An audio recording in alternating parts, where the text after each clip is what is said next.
25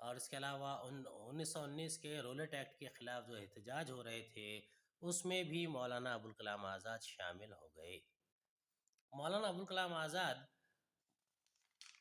کے والد جو پہلے دہلی میں رہا کرتے تھے اپنے نانا کے ساتھ میں، جیسے ہی ان کے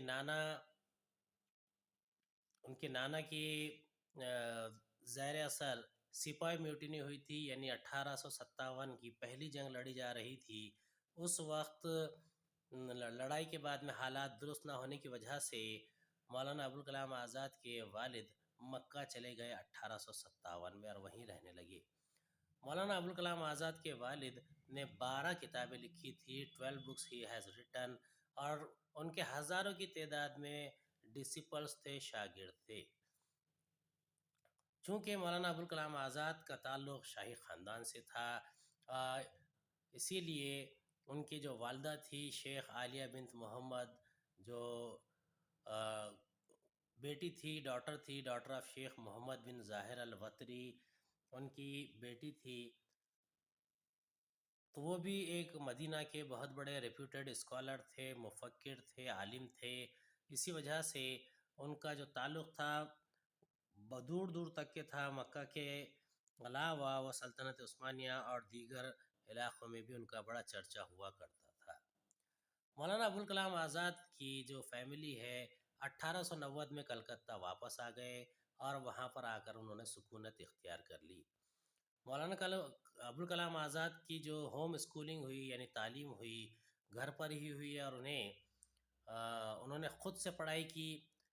کئی ساری زبانوں میں انہیں کافی عروج حاصل تھا، جس میں اردو، ہندی، فارسی، بنگالی، عربی اور انگلش بھی شامل ہے۔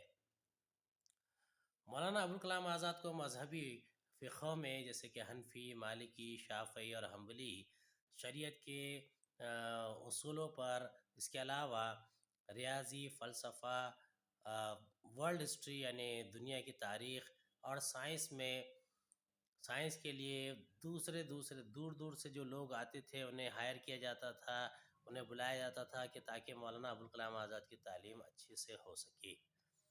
مولانا ابوالکلام آزاد نے اپنا پہلا شاعری رسالہ نیرنگ عالم یہ 12 سال کی عمر میں ہی جاری کر دیا تھا۔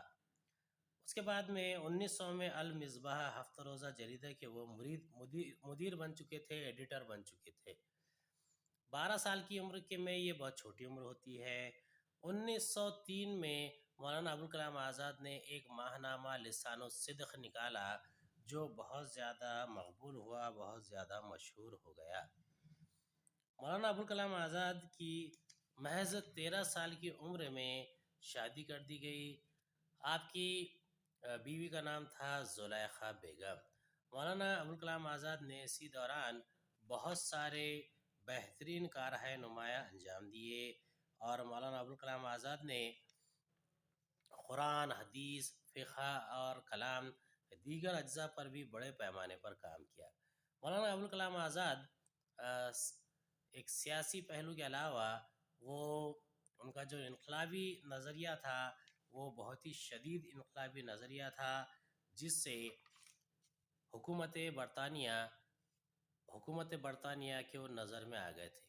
لیکن مولانا ابوالکلام آزاد کی جو تعلیم تھی وہ ایک عالم کے بطور عالم ان کی تعلیم ہوئی تھی، یعنی ان کے والدین ان کو عالم بنانا چاہتے تھے، لیکن ان کے اندر ایک قسم کی انقلابی یا باغیانہ تصورات تھے، جس کی وجہ سے مولانا ابوالکلام آزاد کا جو زیادہ تر رجحان تھا وہ صحافت یعنی جرنلزم، اور اس کے علاوہ پولیٹکس یعنی سیاست کی طرف تھا۔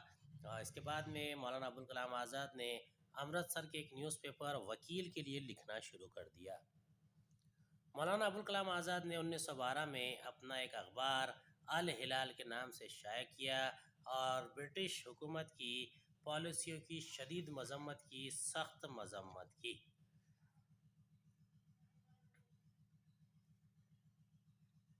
مولانا ابوالکلام آزاد نے بہت سارے مسائل کو جھیلا۔ 1914 میں پہلی جنگ عظیم کے وقت مولانا ابوالکلام آزاد کا اخبار پر پابندی لگا دی گئی اور الہلال اخبار بند ہو گیا، لیکن مولانا ابوالکلام آزاد نے ہار نہیں مانی۔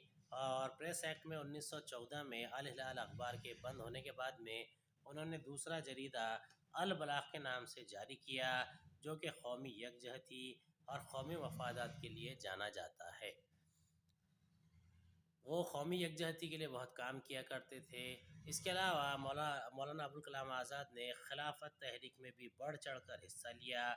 وہ ایک فعال رہنما کی طرح آگے آئے اور مسلمانوں کے اندر جدوجہد آزادی کا جذبہ بڑھانے میں انہوں نے بہت کام ادا کیا۔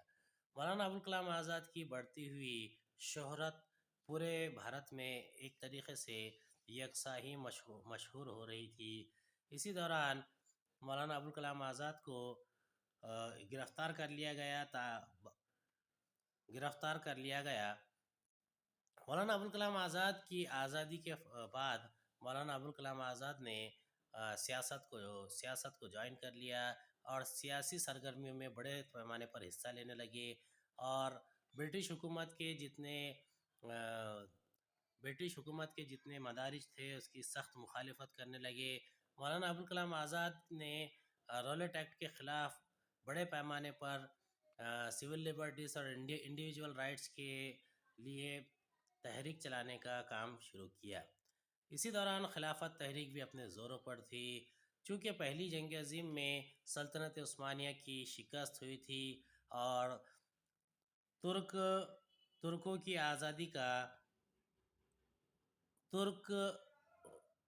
آزادی کا سلسلہ شروع ہو گیا تھا، لیکن ترکی اس ملک کی آزادی کے ساتھ ساتھ خلافت تحریک بھی ضروری تھی۔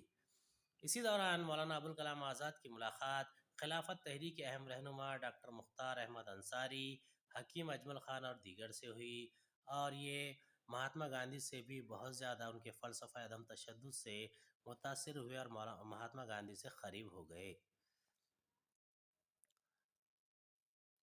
مختار احمد انصاری، حکیم اجمل خان اور مولانا ابوالکلام آزاد نے مل کر جامعہ ملیہ اسلامیہ کی دہلی میں بنیاد رکھی، تاکہ بھارت کے لوگوں کے لیے برٹش حکومت کے سپورٹ کے بغیر ہائر ایجوکیشن کے کام کو شروع کیا جا سکے۔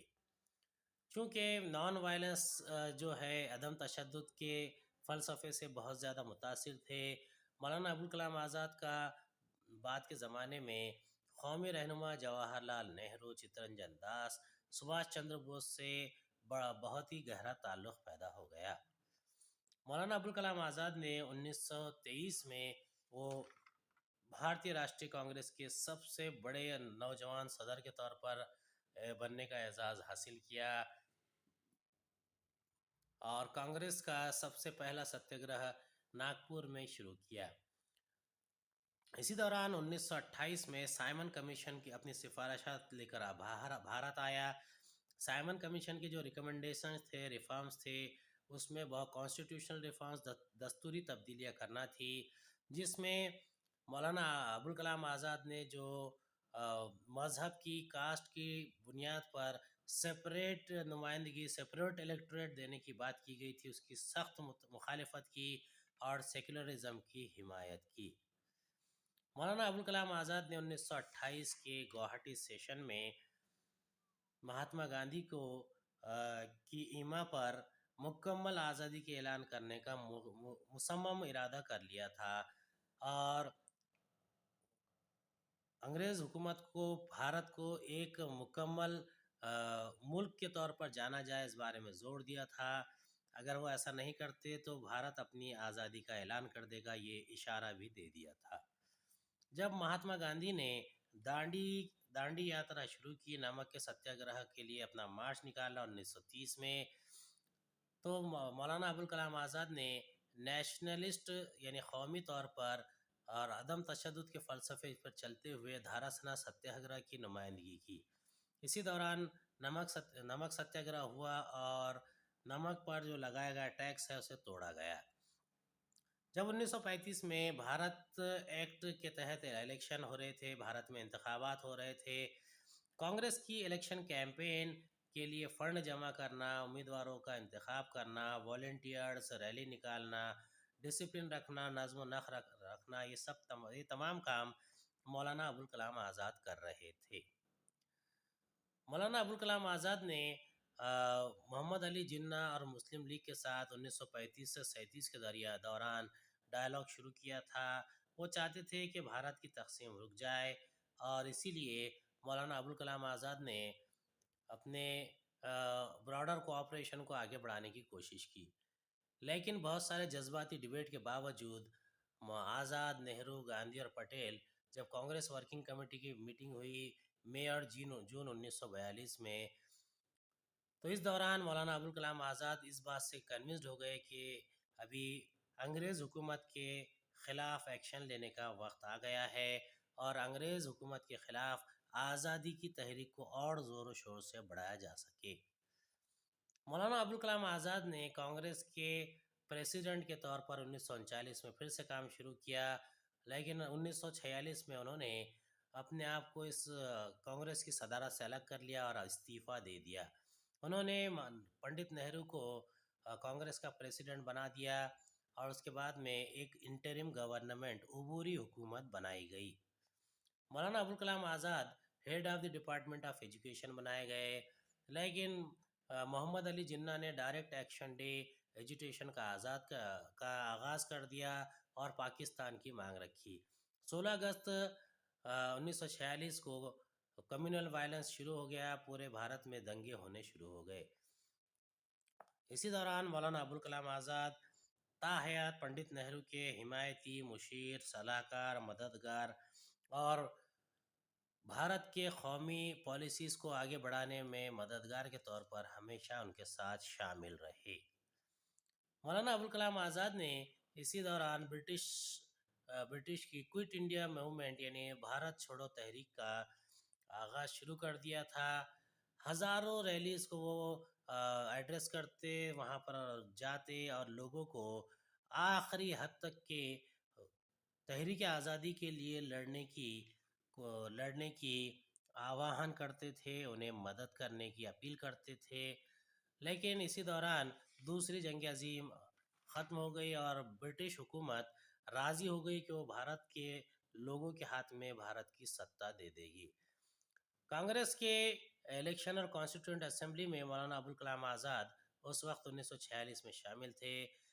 اسی دوران محمد علی جناح نے پاکستان کی ڈیمانڈ رکھی اور کیبنٹ مشن پلان کو رد کر دیا۔ 16 جون 1946 کو بھارت کے تقسیم کے لیے مولانا ابوالکلام آزاد نے اپنی تجویز مولانا ابوالکلام آزاد کے سامنے محمد علی جناح نے اپنی تجویز رکھ دی۔ مولانا ابوالکلام آزاد بہت ہی اپوز کر رہے تھے کیبنٹ مشن پلان کا، جو 16 مئی کو پیش کیا گیا تھا کہ بھارت کی تقسیم ہو۔ وہ نہیں چاہتے تھے کہ بھارت کا بٹوارا ہو۔ مولانا ابوالکلام آزاد نے اسی دوران کچھ کتابیں لکھی تھی، جیسے کہ غبار خاطر۔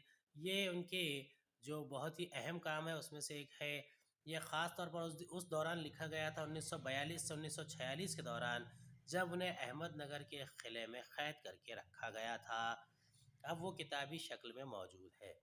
یہ کتاب خاص طور پر 24 الگ الگ خطوط پر مبنی ہے، جو ان کے دوست مولانا حبیب الرحمن خان شیروانی ان کو لکھی گئی تھی۔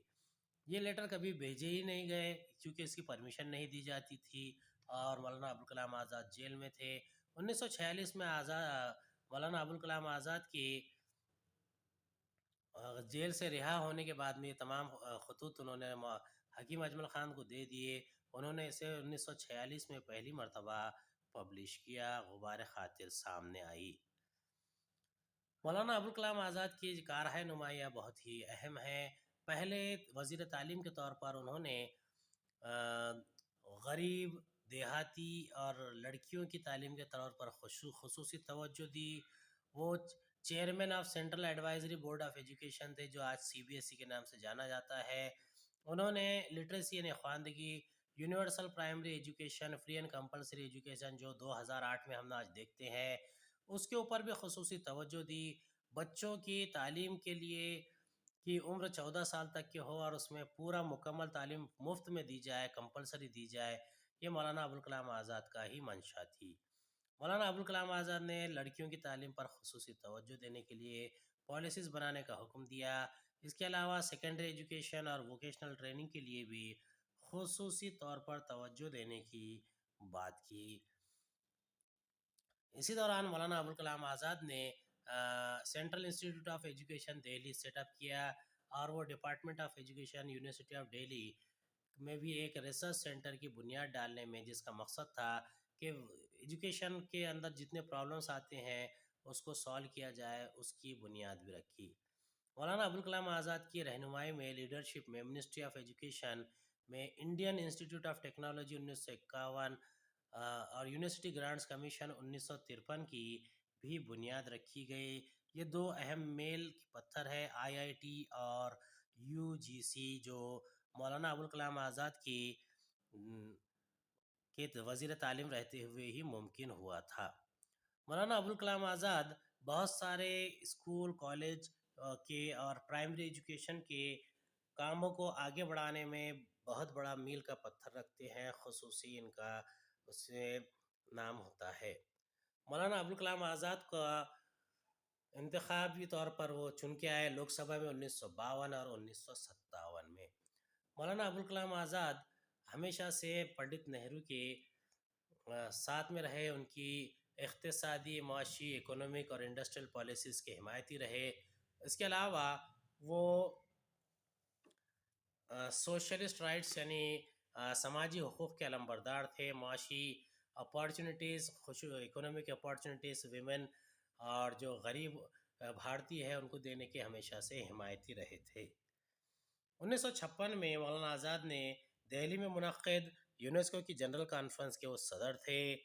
مولانا ابوالکلام آزاد نے اپنے آخری ایام اپنی بہت ہی اہم کتاب انڈیا ونس فریڈم کے لیے مختص کر دیے تھے، جو ایک بہت ہی ہمت والا کام تھا، جو کہ آپ کے انتقال کے بعد میں 1959 میں شائع ہوئی، پبلش ہوئی۔